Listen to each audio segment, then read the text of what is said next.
Alors, notre modératrice, vous l'avez peut-être vue à l'entrée, s'appelle Dominique Puneur. Premier visage qu'on a vu en entrant parce que vous vous occupez de la billetterie depuis 2 semaines pour ce spectacle. Vous êtes également psychothérapeute et exercez en cabinet privé à Genève. Absolument. Depuis plusieurs années. Dans cette belle ville d'histoire, vous êtes spécialisé dans la résolution de conflits au sein des couples, des familles et dans le milieu professionnel. Oui. Ah, ça fait beaucoup, bravo. Vous avez été confronté fréquemment à des situations de harcèlement. Avant cela, vous avez travaillé pendant plus de 10 ans au service pour la promotion de l'égalité du canton de Genève, où vous organisez notamment des campagnes de lutte contre la violence. C'est exact. En 2018, vous avez coécrit un livre avec une amie enseignante sur la manipulation et le harcèlement des jeunes, un ouvrage conçu pour être positif et qui vise à aider à mieux comprendre le harcèlement afin d'en sortir. Absolument. De plus, vous animez des conférences et des formations en France et en Suisse sur le harcèlement toujours, ainsi que sur la place des femmes dans le monde du travail, sous le titre « Sorcières, coup de balai dans les idées reçues ». Voilà.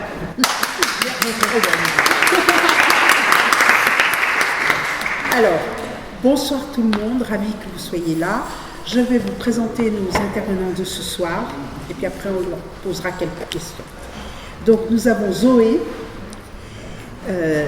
Blanc Scuderi. Alors, il semble difficile de mettre un seul titre sur ce qui occupe votre vie professionnelle. C'est incroyable le nombre de choses que vous faites. Vous êtes sexothérapeute, responsable d'un centre à Lausanne qui s'appelle, je crois, Sexopraxis. Sexopraxis, oui.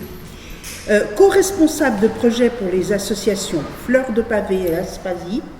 Alors, Fleur de Pavé est une association qui a été créée en 1996 à Lausanne et qui est au service de la prévention de la santé des personnes exerçant la prostitution dans le canton de Vaud. Et Aspasie, qui est une association que je connais bien, parce que j'étais au service pour la promotion de l'égalité, créée en 1982 à Genève, soutient et conseille et accompagne également toute personne exerçant le travail du sexe dans leurs démarches, aussi bien administratives et juridiques, aussi de santé.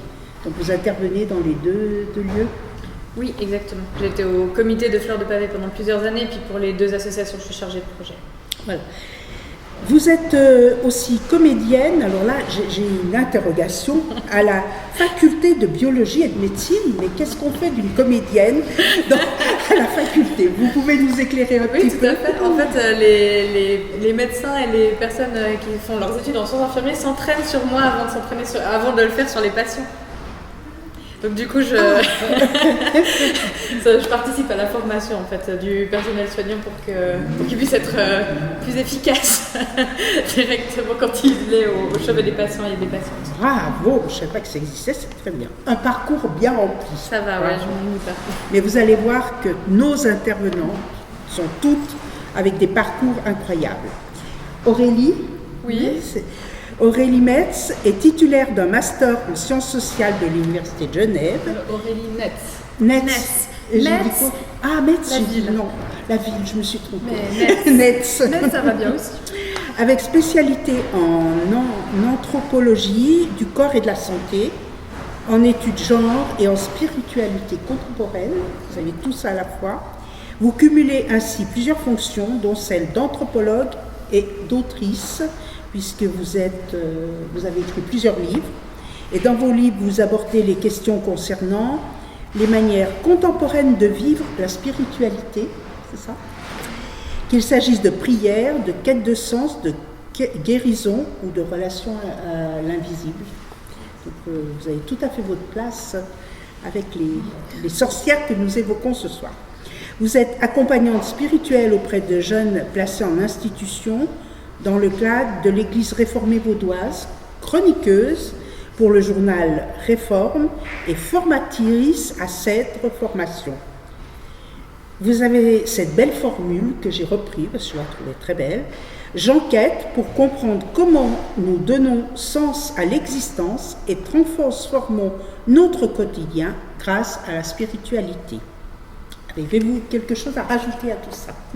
Je me réjouis de pouvoir parler des sorcières parce que c'est une thématique que j'ai étudiée. J'ai rencontré aussi des femmes qui se nomment elles-mêmes sorcières.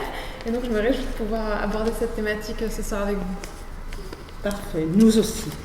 Alors, notre dernière intervenante de ce soir, vous la connaissez, vous l'avez entendue chanter. Elle a coécrit le spectacle de ce soir.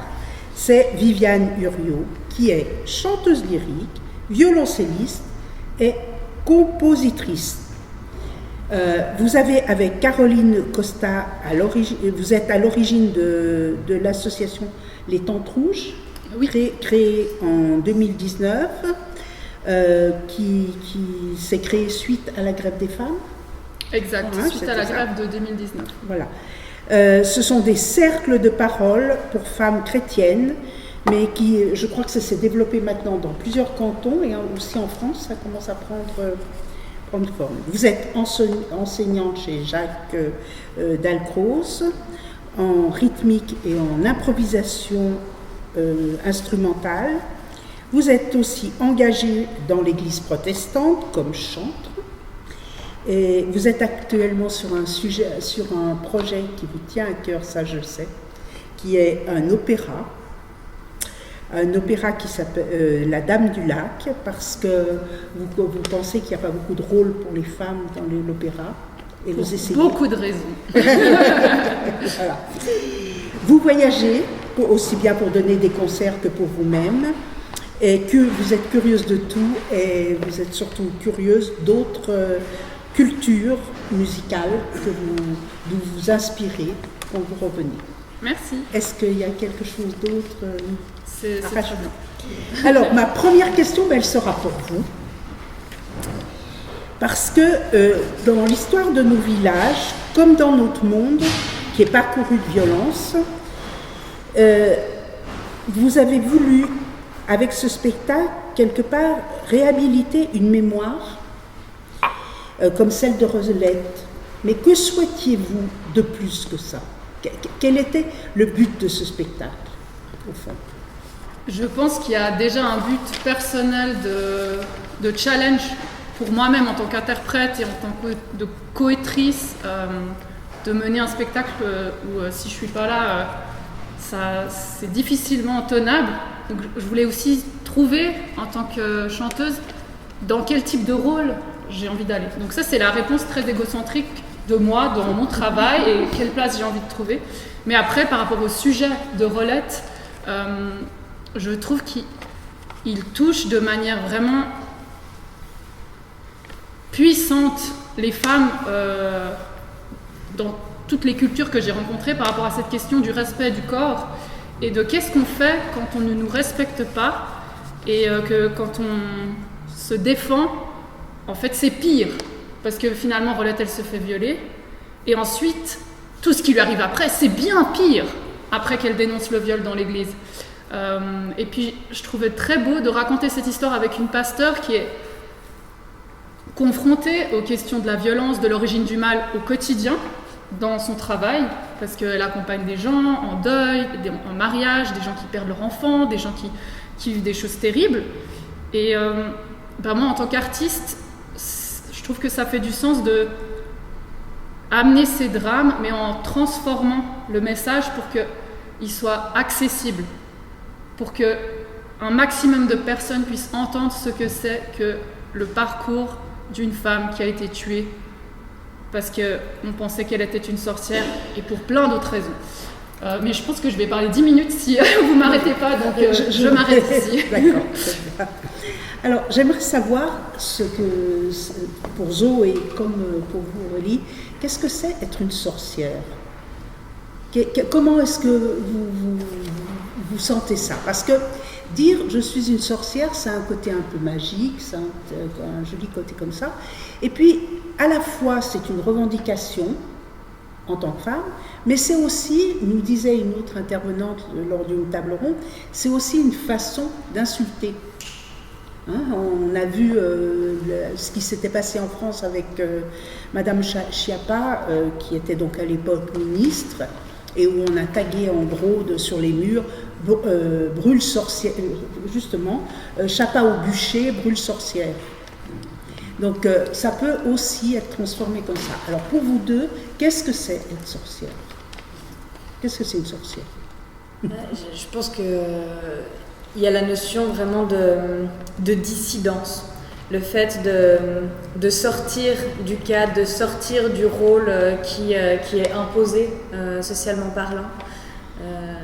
Et j'ai l'impression, en tout cas quand je l'entends comme ça, que c'est aussi des personnes qui vont avoir un lien de confiance à ce qu'elles ressentent pour se laisser guider de ce qui vient de l'intérieur et pas forcément par ce qui est imposé de l'extérieur. Du coup, je pense que c'est ça aussi qu'on fait le lien avec la spiritualité, souvent ce truc de je sens quelque chose, des personnes qui ont pu développer leur intuition, etc. J'ai l'impression qu'il y a pas mal de ces caractéristiques-là chez les personnes qui se revendiquent sorcières. Donc voilà, un peu comme ça, à chaud. Ce que oui, merci. Et pour vous, les sorcières, il y en a aujourd'hui. Il y a beaucoup de femmes qui se revendiquent comme sorcières. Et en fait, on a vraiment cette récupération, vous disiez, vraiment une insulte, c'est un stigmate. Et en fait, il y a un jeu que beaucoup de communautés qui ont été minorisées ou marginalisées font, c'est-à-dire elles reprennent le terme qui est presque une insulte et elles en font finalement une revendication et un chemin finalement d'émancipation. Et on a tout ce développement d'une spiritualité de la nature qui arrive dans les années 50-60. Il y a eu notamment la Wicca, donc plutôt les mouvements néo-païens où il y a une valorisation par exemple de la déesse. Donc on a toute une critique aussi d'une certaine forme de religion, comme on la connaît, les religions instituées, les religions du livre, qui mettent aussi les femmes dans une position particulière, on va dire. Et puis, il y avait vraiment cette volonté pour ces femmes de se distancer d'une certaine manière de vivre, le religieux, de vivre la spiritualité, de créer des rituels et puis d'oser finalement vivre une spiritualité ou une religion connectée à la nature qui valorise beaucoup plus le corps. Donc tous les événements finalement qu'on va vivre, qui sont mis un peu de côté, qui ont été pendant très longtemps et qui peuvent encore être tabous finalement. Et donc les sorcières, il y en a pas mal. Et finalement, voilà, elles récupèrent aussi un pouvoir aussi de parole, comme vous l'avez si bien montré à la fin du spectacle. Tu dis dans le Résiste ou dans... Oui, tout à fait. Ouais, c'était une question, comment on finit ce spectacle? Et pour moi, c'était important de finir, même si c'est peut-être plus doux, un hostel l'ami, dans quelque chose de communautaire, où je donne la parole aussi aux personnes dans la salle, plutôt que de finir que dans la lutte, qui est importante pour moi. Bon, je sais pas pourquoi j'ajoute ça, mais je trouve que le feu, on peut aussi l'utiliser pour de la douceur, en fait. Mais c'est très fort d'avoir fini avec un rituel. Parce que dans les spiritualités féministes, le rituel, il est fondamental. On passe à travers le corps, on fait une expérience, on partage nos valeurs, et puis il y a quelque chose qui va continuer à s'aimer plus loin, qui va être fécond après pour les autres personnes. Et chacune, je pense qu'on a vécu quelque chose avec cette bougie. Moi, ça m'a donné beaucoup d'émotions. On vit quelque chose là, on se reconnecte à quelque chose qui est fondamental. Et c'est cette espèce d'élan de liberté, comme tu disais à la fin, il y avait rayonné. Ce mouvement-là, je trouve que merci de nous l'avoir fait vivre. Moi, j'ai l'impression que tu nous faisais de nous toutes et tous des sorcières, en fait, à travers le rituel de fin. Oui, c'est peut-être un peu les deux. Alors, quelles mesures pensez-vous qu'on pourrait prendre collectivement, puisqu'on parle de collectif, pour sensibiliser ou prévenir ces chasses aux sorcières modernes dans notre société? Déjà, il faudrait peut-être les définir, mais est-ce qu'il n'y a pas des actions possibles et comment est-ce que vous pensez pouvoir, vous, à votre manière, dans votre profession, alors, est-ce que vous aviez une idée en tête de quelle chasse aux sorcières vous aviez en tête? Non, justement, il faut, je pense, okay. C'est selon parce que c'est lesquels. Travaillant beaucoup auprès d'un public de personnes qui sont extrêmement stigmatisées, j'entends par là les travailleurs et les travailleuses du sexe, Avec une population dans mon cabinet de sexo, on accueille vraiment des personnes de toutes les diversités de genre, d'orientation sexuelle ou d'orientation relationnelle. J'ai l'impression qu'on va c'est beaucoup des personnes qui vivent de la stigmatisation. Et je pense que, en tout cas, ma manière d'éviter justement que ça devienne des boucs émissaires sociétaux, c'est de pouvoir redonner de l'humain, en fait. Je pense que, c'est-à-dire qu'au lieu de garder le nom, voilà, c'est la putain, c'est les queers, etc. Ça va être de dire, mais qu'est-ce que les personnes vivent vraiment, pour plutôt essayer de trouver quels sont les points qui nous relient et où alors mon empathie, même si je ne suis pas concernée, peut se mobiliser. Parce que le problème, c'est qu'à partir du moment où l'autre, et c'est peut-être la critique que je peux faire sur le mot sorcière, à partir du moment où la femme n'est pas une femme mais est une sorcière, alors je la mets forcément en dehors de moi, du connu, de ce que j'aime, et c'est plus facile de déshumaniser et donc de tuer. Donc je vais plutôt faire un travail de rassembler pour montrer le similaire, le semblable plutôt que les différences. C'est là, comme ça que j'articule cette manière-là dans mon travail. Oui, c'est bien vers ça que je pensais que nous pourrions aller. Mais au fond, comment pouvons-nous mieux soutenir ces victimes d'injustice contemporaine et en quoi ça ressemble au passé puisque vous vous occupez de spiritualité, entre autres. Oui, en fait, le truc, c'est qu'en spiritualité, alors il y a deux choses. Déjà, les voix des personnes en tant que telles, souvent, elles sont pas forcément valorisées. Donc, ce que j'aime beaucoup dans toutes mes enquêtes, c'est que je vais vraiment rencontrer les personnes et leur demander, j'ai travaillé beaucoup avec des femmes, c'est quoi votre spiritualité? Comment vous la vivez? Quelles sont vos expériences? Et de partir vraiment de la personne, ça permet finalement de faire entendre sa voix, parce que chacune, on a nos expériences mais spirituelles ou notre sensibilité spirituelle. Mais quels sont les endroits vraiment où on peut exprimer ça? Et donc, c'est vrai que dans mes textes ou dans les rencontres que j'organise, je crée des espaces où on peut découvrir finalement ce qui se vit dans le monde intérieur de l'autre personne. Et c'est quelque chose de fondamental. Et en tant que formatrice, pour moi, c'est très important, mais c'est même fondamental de se dire que chaque personne a la souveraineté dans son expérience et dans sa spiritualité.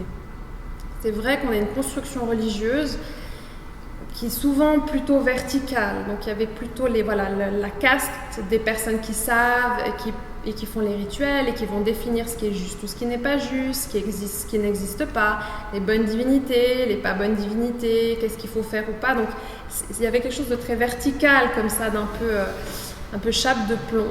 Et puis l'idée, c'est de se dire, nous en tant que chacune, quel est notre élan particulier dans le monde? Qu'est-ce qui fait qu'en tant que personne, on peut déjà pour soi prendre une certaine place et puis peut-être aussi amener du changement déjà à sa mesure, à sa hauteur au quotidien. Et donc c'est vrai que la spiritualité, moi je le vois vraiment comme cet élan profond qu'on a en soi et qui se joue des normes et qui n'en a rien à faire des règles. Et voilà, ça ne fait pas plaisir à tout le monde ce type de vision. Mais c'est vrai qu'en tant que formatrice, on travaille avec des groupes, on travaille beaucoup aussi avec l'art-thérapie, la dramathérapie, avec cette volonté profonde de faire en sorte que les personnes puissent accepter, prendre leur espace, s'affirmer et puis après retourner dans le monde et puis faire ce pourquoi elles se sentent appelées aussi. Donc, mais c'est pas quelque chose de solitaire, c'est vraiment quelque chose de collectif aussi. Mais j'avais envie aussi de savoir si dans les diverses traditions religieuses, comment est-ce qu'on a façonné cette perception de la sorcellerie au fil des siècles? Comment est-ce que... Ça dépend le nombre d'heures qu'on a. Mais non, on n'a pas beaucoup d'heures. Mais rapidement, est-ce qu'on peut reprendre le cheminement finalement? Bon, on l'a vu ce soir, c'est-à-dire qu'il y a vraiment une accointance, une sorte d'accord vraiment pervers entre le pouvoir judiciaire, les politiques, un certain ordre social et les personnes qui ont aussi une autorité religieuse ou spirituelle. Et il y a des espèces de jeux comme ça qu'on retrouve avec cette question dont vous parliez tout à l'heure, c'est la question des boucs émissaires. Finalement, il y a des personnes qui vont être pointées du doigt dans ce cas-là. Mais après, c'est vrai que si on sort dans d'autres cultures et dans d'autres zones géographiques, la sorcellerie peut jouer un rôle complètement différent. Mais c'est vrai que ici particulièrement, il y a cette question du mal, quoi. Les sorciers et les sorcières portaient le mal et donc effectivement étaient les boucs émissaires. Et il y a plein de choses à dire. Plein de choses à dire. Vous voulez rajouter quelque chose sur cette question ou... Non, c'est très bien. Et vous, Viviane Non, c'est tout bon. C'est tout bon.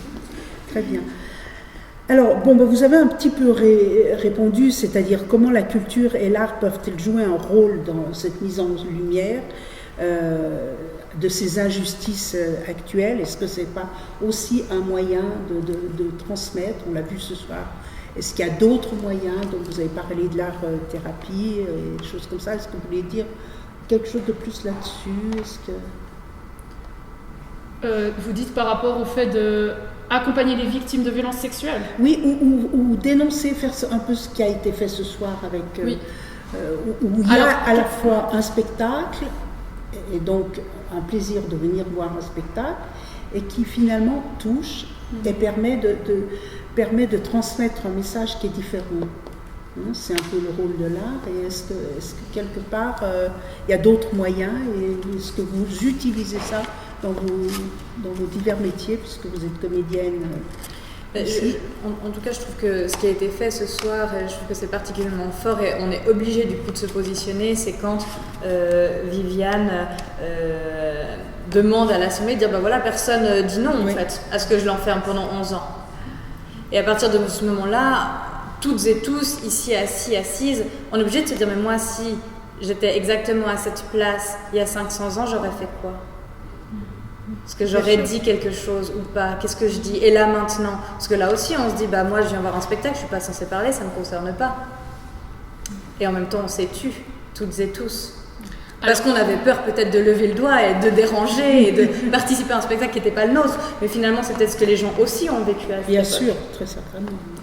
Aujourd'hui, le silence était particulièrement parfait, j'ai trouvé. Parce qu'il y a des moments où il y a des gens qui toussent, il y en a qui font non. Mais il n'y a jamais. Faites ça. Il faut quand même s'entraîner dans la vie à juste se lever quand il y a une injustice, même si on ne sait pas ce qu'on va faire après. Juste on se lève et puis Adèle Haenel, elle se casse. Oriane, à un moment, la pianiste, c'est pour ça qu'à un moment elle part. Après, vous êtes un spectacle, vous voulez nous entendre, c'est bien que vous restiez. Mais tant qu'à faire. En fait, il y a cette lâcheté humaine qui est aussi un instinct de survie. En fait, on préfère être dans le groupe qu'avec la personne qui va être cramée. Mais au bout d'un moment, si la personne c'est ma fille, si la personne c'est ma meilleure amie, si la personne c'est moi.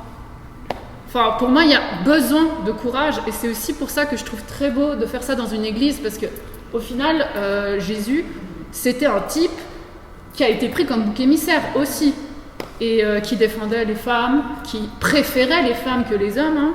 Enfin, ça, c'est Carolina Costa qui n'a pas pu venir aujourd'hui et que je remplace, qui le dit, qui est pasteur et puis très actif sur le web pour défendre les minorités, pour défendre toutes ces questions de droits LGBT, de droits des femmes. Et elle m'a parlé aussi d'un texte que j'adore, qui est le Cantique des Cantiques, qui est en plein milieu de la Bible, même dans la Bible orthodoxe, même dans la Bible catholique, même dans la Bible protestante. C'est un couple non marié qui fait l'amour. Et c'est très sexuel, c'est très sensuel. Ils ne sont pas mariés, Salomon et puis la femme dont j'ai oublié le nom, je ne sais même pas si son nom est donné. Mais pour moi, c'est important qu'au milieu de la Bible, il y ait une histoire de sexe, de plaisir, de consentement, et pas de mariage, d'enfantement et de pouvoir. Parce que ça rappelle aussi que la place de la spiritualité, elle est aussi là où Rolette a été agressée à la base, et qui était sûrement, comme ça l'est encore aujourd'hui, un tabou, dans son sexe. Elle s'est fait violer. Et elle l'a dit. Et aujourd'hui encore, les victimes qui disent « j'ai été violée », c'est horrible ce texte. Vanessa Trupp qui a écrit la scène, elle l'a écrit d'un coup. On n'a rien changé. Extrêmement bien écrit. Qu'as-tu fait? Donc déjà, je pars du principe qu'elle a fait un truc. Une ma prise de force. Qui? Donc elle doit savoir qui c'est. Ça se trouve, elle ne sait pas qui c'est. C'était vers la ferme des Méveaux. D'ailleurs, la famille des Méveaux et des Revillots ne se parle toujours pas aujourd'hui actuellement. Quand on dit c'est quoi le sens de raconter cette histoire, c'est parce que tant qu'on ne dit pas les choses, qu'on ne nomme pas, les violences, elles restent. Et ça, c'est scientifiquement prouvé, c'est la psychogénéalogie, c'est des conséquences dans le cerveau. Et en fait, c'est une arme de guerre, le viol. C'est une arme de guerre, le viol. Donc les gens savent très bien en ce moment dans les guerres, qu'est-ce qu'on fait? Si on veut vraiment toucher une communauté, on viole les enfants, les femmes, les hommes, tout le monde. Ça met une petite ambiance, hein, mais voilà. Merci. Je me suis emportée. Vous voulez rajouter quelque chose par rapport à ça? Moi, je pense à un texte qui est dans l'évangile de Jean. Alors, pour les personnes qui aiment l'évangile de Jean, c'est un évangile très symbolique, très spirituel, avec un peu une autre saveur que les 3 autres évangiles. Il y a le texte de la femme dite adultère, où finalement on prend cette femme, on la mène devant, elle est amenée avec les juges devant Jésus, et puis ils disent on a pris cette femme en flagrant délit d'adultère, et donc on va la lapider. Et Jésus, il descend, il s'asseye par terre, il commence à tracer sur le sable. Jusqu'à maintenant, on ne sait pas ce qu'il a tracé sur le sable. Mais voilà, il dit, cette phrase qu'on connaît tous, que celui qui n'a jamais péché, lui jette la première pierre. Alors les premiers à partir, c'est les plus âgés. C'est ceux qui ont cette humilité de se voir dans leur force et dans leur faiblesse et dans leurs limites. Puis petit à petit, tout le monde part. Après, il s'adresse à la femme et il lui dit « Qui est-ce qui te condamne ?» Il n'y a plus personne. Alors, il dit « Personne. Tu vas, tu es pardonné. » Mais tu es pardonné, c'est pas tu as fait une faute et puis on s'en rappelle, c'est suis ton élan, va dans la juste direction qui est la tienne quelque part. Et ce texte est très fort. Et en plus, c'est un ajout très symbolique parce que normalement dans la tradition vraiment juridique de cette époque, les personnes qui étaient prises en flagrant délit d'adultère, autant la femme que l'homme étaient amenés pour jugement. Hein. Mais là, c'est vraiment pour quelque part symboliser peut-être notre âme, voilà, les chemins qu'on prend et puis dans quelle direction après on est renvoyé, voilà, avec quel élan on va et où on va. Et voilà, si finalement ces questions de sexualité, pour un Jésus, finalement c'est pas le propos, quoi. Donc je trouve ça fort, comme vous parlez aussi du Cantique des Cantiques. C'est la même chose. C'est une spiritualité incarnée. J'aimerais encore rajouter quelque chose sur la notion de... parce que la question c'était qu'est-ce qu'on peut faire en fait collectivement pour éviter que on mette l'opprobre aussi sur les personnes qui ont été victimes de violences. Et je pense que oui, apprendre à se lever et se casser, à dire non, à désobéir, je pense que c'est des actes qui nous préparent en fait pour pas que l'horreur se reproduise comme ça. Mais je pense aussi que entendre, écouter et croire, et ce truc-là, dire « je te crois », si un jour quelqu'un vient dire « j'ai été agressé », c'est pas qui, c'est pas pourquoi, comment, t'étais habillé, ça se passe encore comme ça, hein. C'est « je te crois ». Et après, stop. Après, c'est tout. Parce que, en fait, le problème, c'est que les personnes, elles se mettent aussi à douter d'elles-mêmes. Parce que quand je ne suis pas crue en face, quand j'ai pas un miroir qui dit « tu existes, ton existence, je la valide », alors du coup, cette question, elle tourne en boucle. Et être la réponse qui dit « je te crois, ce que tu as vécu est vrai », je pense que c'est vraiment des mots qu'on doit pouvoir apprendre à dire parce que ça concerne une immense majorité des femmes. Les agressions sexuelles et si peu en face, il y a le « je te crois » qui arrive. Et donc ça, je pense que c'est un apprentissage collectif qu'on peut faire. Oui, et ça, je confirme, c'est très important. Si vous avez des enfants ou des petits-enfants qui viennent et qui vous disent qu'ils sont harcelés à l'école, c'est là aussi la première chose à dire. Je te crois, je t'entends, j'entends ce que tu dis. Et après, on peut relativiser ou voir ce qui se passe vraiment, et voilà. Mais le « je te crois », ça veut dire « je t'entends » aussi. C'est au-delà de croire ce qui est dit, c'est je t'entends, j'ai pris en compte ce que tu m'as dit. Et on voit bien d'ailleurs dans la pièce, et c'est vraiment bien expliqué, comme tu dis tout à l'heure, on ne la croit pas. Et on ne veut pas voir. On ne veut pas voir. Parce que c'est toute la difficulté, c'est de voir les choses. Ça nous touche. Et on préférait ne pas voir. On ne préférait pas ne pas la voir entrer nos toilettes et dire qu'elle a été violée. On préférait la voir sur un banc tranquille, instinctivement, automatiquement. Donc il faut aller au-delà de ça et croire ce que disent les gens. Oui. Je peux poser une question au public? Mais, oui, nous allons donner la parole au public, mais oui. Non, parce que justement pour cette question-là, dans la pièce, le moment où je plaque Marie contre le mur et ensuite contre le sol, ensuite il y a une pièce au piano.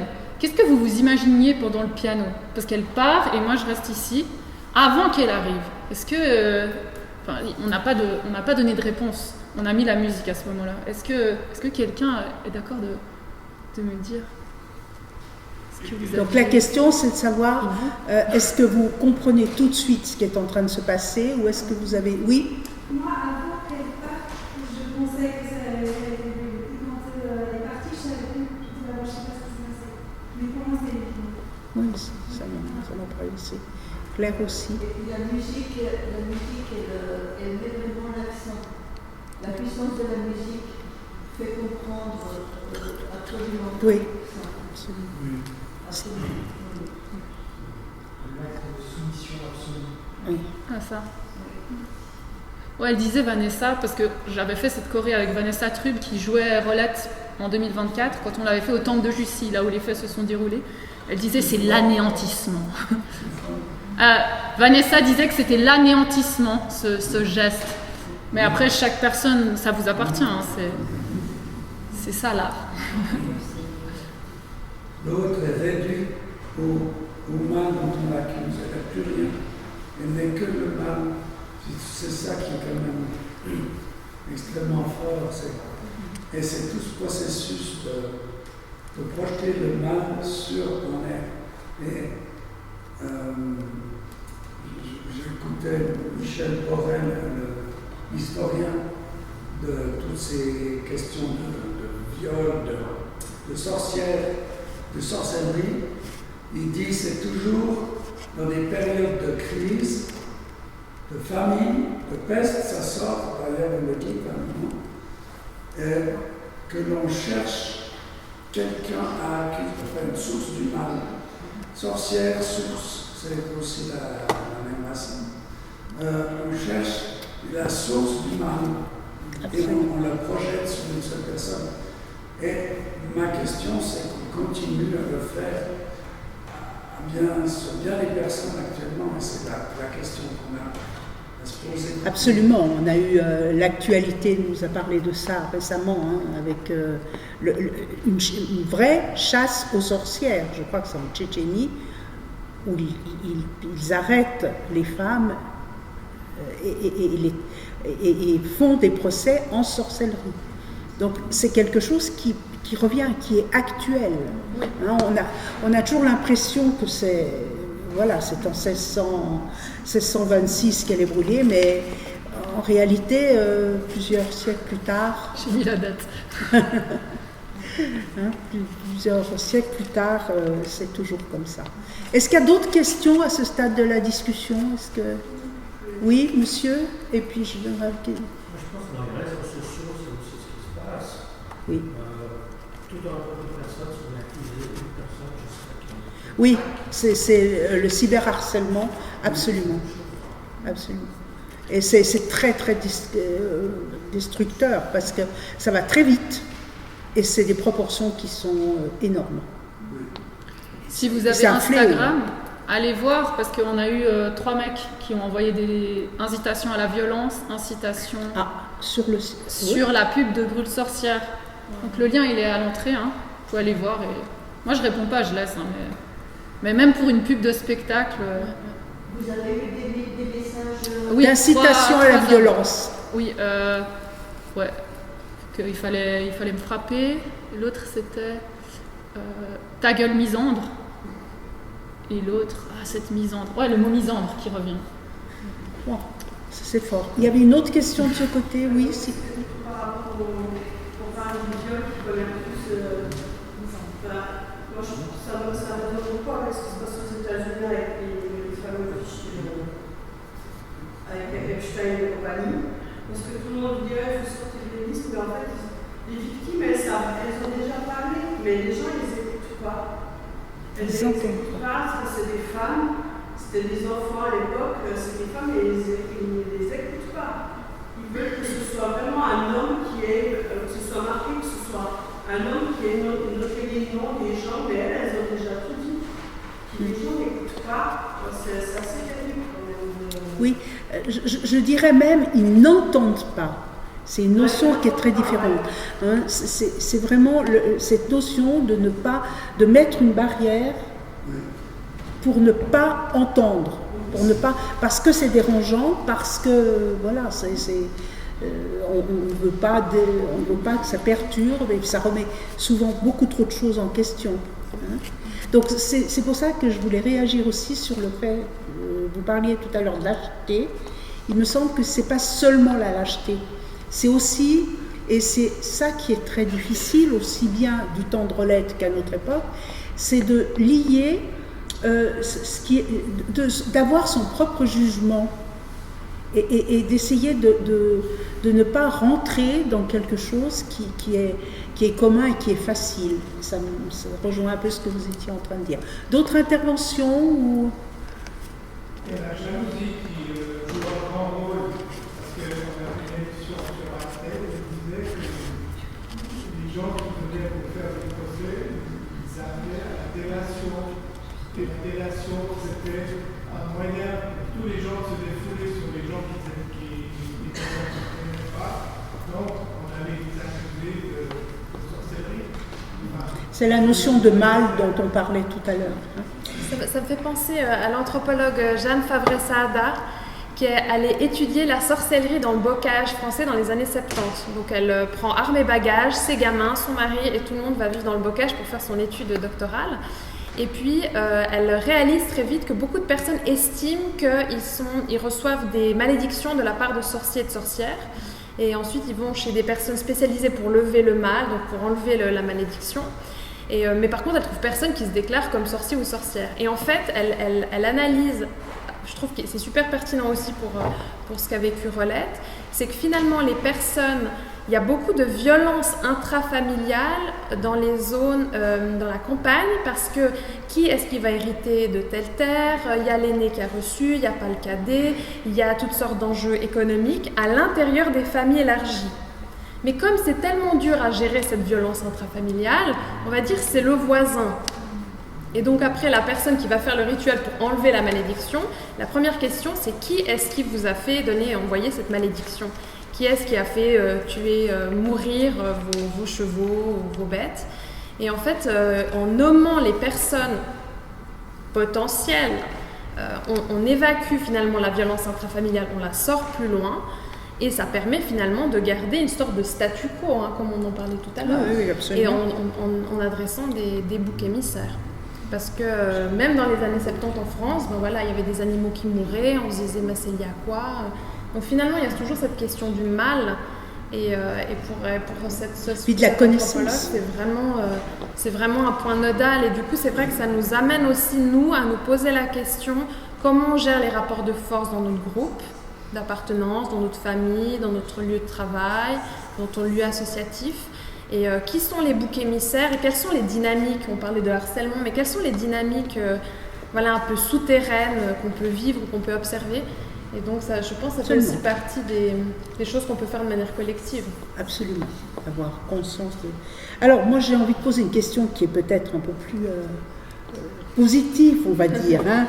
Existe-t-il, à votre avis, les unes et les autres, des exemples dans l'histoire de mouvements religieux qui ont cherché à défendre les sorcières ou à réhabiliter leur image?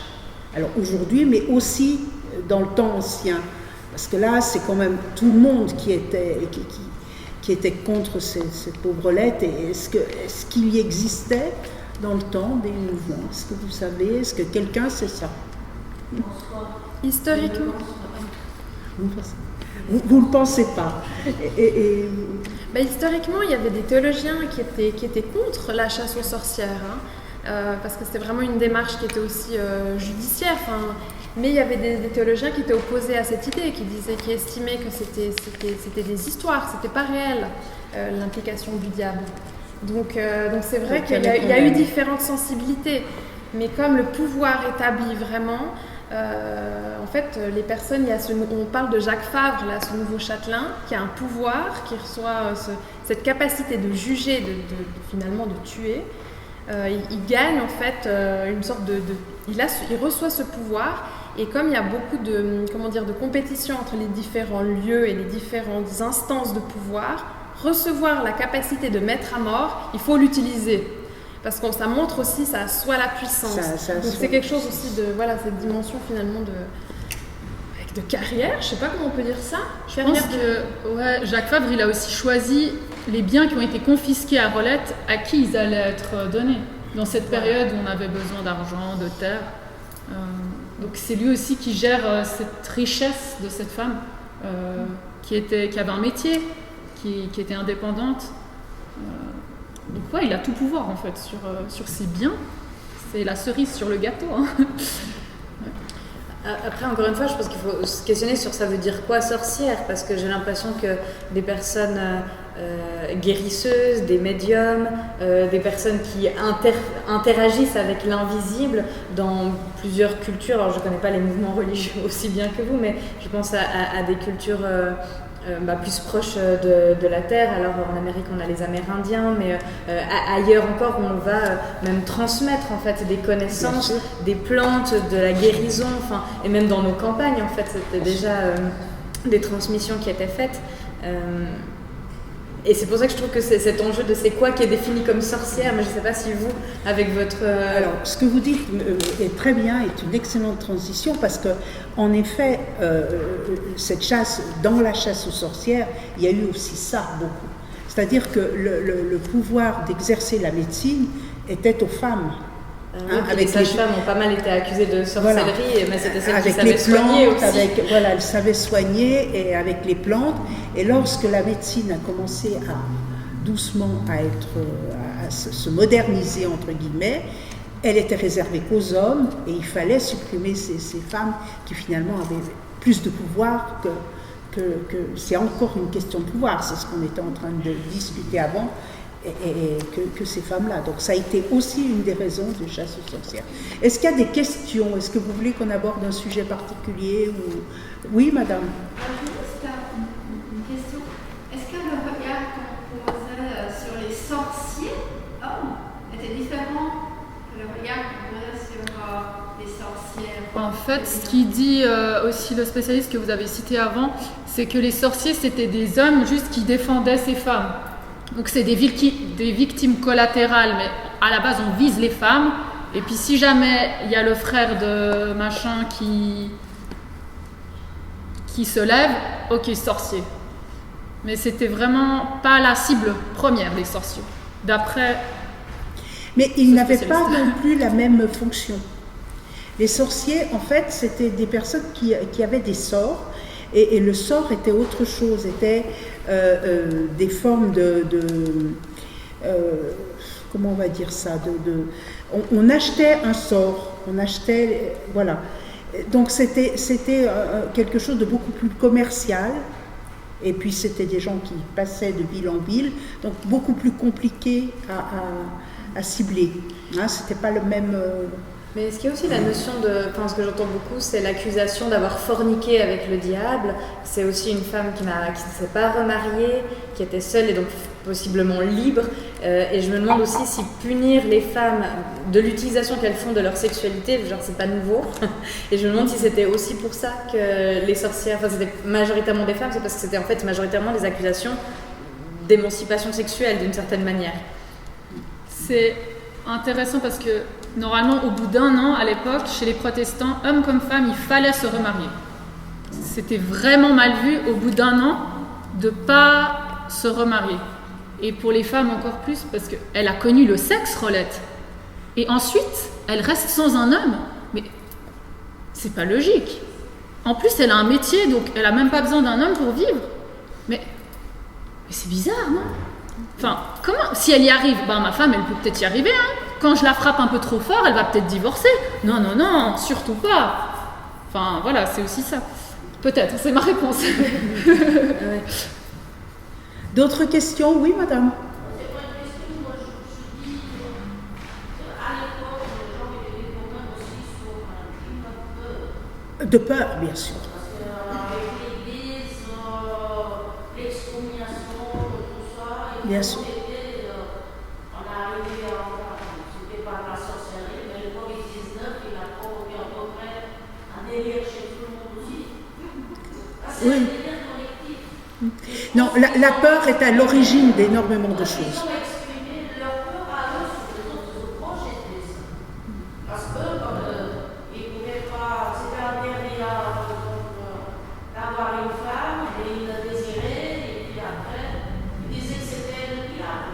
Absolument.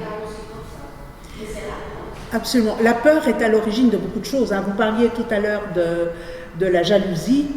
Souvent, l'origine de la jalousie, c'est la peur. La peur que l'autre est plus que moi. De perdre le pouvoir, ou d'être rejeté simplement. Mais dans l'histoire, il y avait le pasteur Daniel Tronchin. Ce que je voulais dire, c'est que Jésus lui-même a été accusé de sorcellerie. Vous vous souvenez que d'abord, sa famille dit de lui, non, il a perdu la tête, il est fou. Et juste après, dans le texte de l'Évangile, il y a des scribes, des gens religieux qui viennent dire, il est habité du démon, il a Belzébul en lui. Il agit par le prince des démons. Et ces gens, ces docteurs de la loi, quand ils disent ça, ils savent bien qu'il y a des textes de l'Ancien Testament qui disent ceux qui pratiquent la sorcellerie méritent la mort. Donc Jésus lui-même est accusé, parmi les accusations, il est accusé de sorcellerie, parce qu'il a le prince des démons en lui. Vous savez, alors le pasteur, il aurait pu dire, mais Jésus aussi est accusé de sorcellerie, arrêtez. Oui, je pense que le pasteur, il était plus... Peut-être c'est lui qui l'a violée, hein. Non, parce qu'elle était en retard. Elle était en retard, je crois. D'autres questions? Est-ce qu'il y a d'autres remarques, d'autres questions, d'autres envies de partage? Moi, je peux aussi repartager que je trouve ça très touchant, que dans ce texte, on s'en fout un peu de qui l'a violée. Ce qui compte, c'est elle. Et elle est vraiment au centre. Et maintenant, on a cette justice restauratrice qui arrive en France, en Suisse, qui est vraiment centrée sur les victimes de violences et qui leur permet de rencontrer des vrais agresseurs et de discuter et de désamorcer en fait tout cette barricade que se crée avec le traumatisme une victime de violence pour être quelqu'un d'autre en fait. Et Rolette, c'était pas qu'une victime, c'était aussi une femme qui a vécu 40 ans, une belle vie, qui avait des terres, qui a eu un mariage, ensuite qui a eu une vie de célibataire. Et je trouve ça beau que dans ce texte qui rend hommage à son histoire, elle n'est pas juste une victime d'une terrible injustice, elle est une femme qui a vécu et qui transmet sa lumière. Et ouais, souvenez-vous de Rolette comme une femme puissante, une Genevoise, comme Catherine Royaume, qui est la mère Royaume. Parce qu'elle a, ça ressemble. Ça ressemble d'ailleurs. J'ai oublié. Je devais donner les marmites à mes collègues, j'ai oublié. Parce qu'elles ne sont pas genevoises, donc elles ne comprenaient jamais ce texte. Mais ça, c'est pour fracasser la culture du viol, le 12 décembre.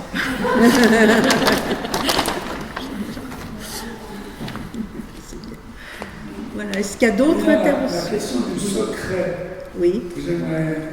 Oui. Parce que les gens prétendent avoir un pouvoir. C'est toujours quand même le problème par rapport aux sorciers, aux médiums, c'est qu'ils ont un pouvoir secret, où ils ont ce qu'on appelle le secret. Qu'est-ce que vous en dites? Est-ce que l'une de vous... Il y a des, dans les manières de soigner un peu différentes, il y a notamment les thérapies dites populaires, les savoirs dits populaires, comme le secret. Donc le secret, c'est les personnes qui reçoivent une prière et qui disent une prière, par exemple sur une hémorragie ou sur une brûlure ou sur une verrue, voilà. Et à distance font une prière qu'on peut trouver, qui ne sont d'ailleurs pas tellement secrètes, mais qui sont souvent transmises dans les familles voilà. Donc, mais la question du secret, je pense on en parlait tout à l'heure, qu'on disait mais qu'est-ce qu'on peut faire finalement de manière collective? C'est aussi raconter ses histoires à soi, des histoires qui sont importantes dans sa vie. Alors évidemment, il peut y avoir des histoires de violence, mais d'autres histoires qui sont importantes. Et puis je pense aussi pour les générations qui viennent après, s'ils peuvent entendre les histoires dans les familles, même si c'est... Enfin voilà, on connaît les secrets de famille qui peuvent être très difficiles à partager, mais peut-être partager des petites bribes ou enlever du déni, parce que souvent les générations, notamment la 3e génération, font souvent les frais d'une manière ou d'une autre de ces secrets, notamment autour des agressions. Donc c'est vraiment écouter, dire je te crois et raconter aussi ces histoires. Je pense que c'est parfois très dur de raconter les violences qu'on a vécues. Et en même temps, il y a quelque chose de super important pour les générations qui suivent, quoi, de pouvoir entendre cette histoire aussi, cette histoire-là. Mais voilà. Oui, je voudrais témoigner sans dévoiler quoi que ce soit. J'ai eu dans mes patientes une fois une personne qui est venue me voir pour des problèmes sexuels, de blocage sexuel, et qui, au fond, au cours de la thérapie, ça devenait clair qu'il y avait un problème qui était ailleurs. Et la grand-mère de cette personne avait subi un viol. La grand-mère.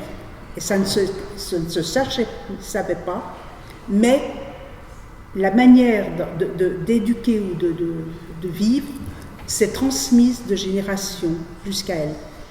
Et en remontant et en recherchant dans sa famille, elle a pu, elle, débloquer ses propres problèmes. Donc attention avec les secrets, parce qu'on a tendance à les transmettre, même si on ne les dit pas. Personne qui suit. Voilà. Est-ce qu'il y a d'autres interventions sur la violence ou sur ces histoires de sorcières, Est-ce qu'il y a d'autres interventions? Est-ce que tout le monde... Oui. Je voulais surtout vous remercier. Vous arrivez vraiment à poser un projet, à libérer une parole tellement précieuse avec des moyens limités. Et vous êtes comme une lueur dans la nuit. Moi, je sens une grande œuvre de consolation, de consolation profonde entre les âmes. Voilà, de ces femmes qui sont oubliées, mais qui sont en train d'être ressuscitées par vos paroles, vos discussions, votre enthousiasme. Et je trouve que aussi au niveau global, c'est très important de témoigner là où vous êtes de cette traversée des ténèbres. Ça peut inspirer beaucoup de peuples, beaucoup de femmes blessées, de milliers de femmes blessées sur d'autres continents. On pense aussi au continent qui a subi beaucoup de colonisation de la part de ce qu'on appelle l'Occident. Mais au final, je trouve que nous sommes tous unis avec nos enfants, nos partenaires hommes. Et c'est très très important que chaque personne, chaque communauté, là où elles sont témoins, et esclave les mémoires à être dévoilées. Même si ça a l'air c'est tellement précieux, et la révolution se passe par un tout petit pas sur le fil. Merci beaucoup. Merci de votre témoignage. Merci, c'est encourageant. Est-ce qu'il y a d'autres choses dans la salle? Jeanne d'Arc a été aussi traitée de... Jeanne d'Arc, oui. Oui. On a essayé je crois même que ça a commencé comme ça. On a essayé Et puis il y a eu d'autres choses qui sont mises en route dans l'histoire. Et à un moment donné, il fallait faire un procès qui était un peu différent parce que ça ne prenait pas. Mais oui, bien sûr. Bien sûr. D'autres interventions? Vous avez quelque chose d'autre à rajouter? Merci. Mais merci à vous d'être là. Merci.